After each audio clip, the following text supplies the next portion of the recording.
Kita akan perkenalan instrumen. Instrumen di sini yang sering digunakan untuk perawatan luka, kemudian untuk digunakan hekting dan hekting up.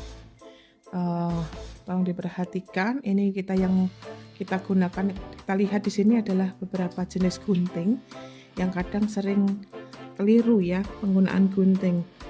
Gunting yang ada ujungnya tumpul seperti ini, baik yang bengkok maupun yang lurus. Ini adalah gunting untuk plester maupun perban ya.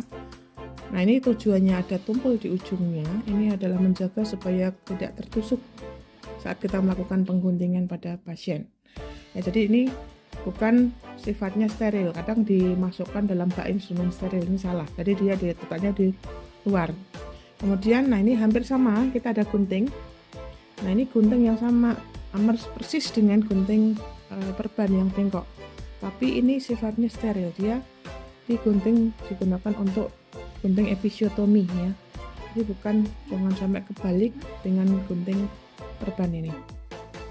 Kemudian gunting jaringan, gunting yang lain adalah gunting jaringan yang digunakan untuk debridement, untuk jaringan yang sudah mati warna dasar hitam maupun kuning ya. Nah, ini cirinya adalah dia sebagian tumpul, digunakan untuk melindungi ketika kita melakukan hekting. Nah, kita melakukan debridement. Nah, di sini ada yang runcing juga. Ini juga digunakan untuk, selain debridement juga digunakan untuk nanti waktu melakukan hekting, untuk gunting benang ya. Kemudian ini adalah gunting heating up.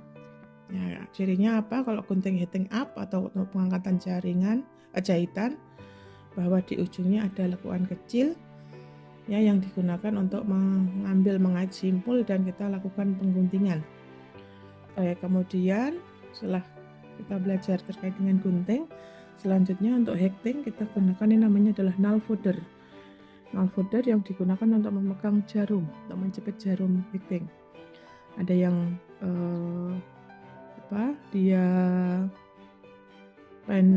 bengkok ujungnya, ada yang lurus. Nah, beda lagi nanti dengan klem arteri klem, dia kepalanya lebih panjang. Kalau null footer kepalanya lebih kecil. Kalau yang arteri klem ya, kepalanya dia lebih panjang, yang digunakan untuk ngeklem arteri ketika dia terlihat waktu kita melakukan hekting ada arteri yang terpotong. Seperti itu.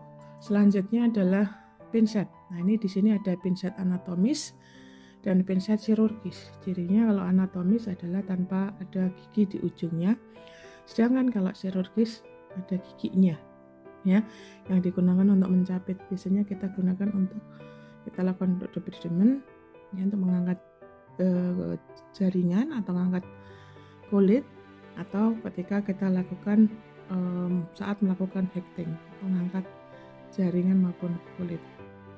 Selanjutnya untuk ini adalah bak instrumen. Nah, biasanya digunakan ketika kita melakukan perawatan luka ya. Ini adalah sifatnya steril, nanti disterilkan.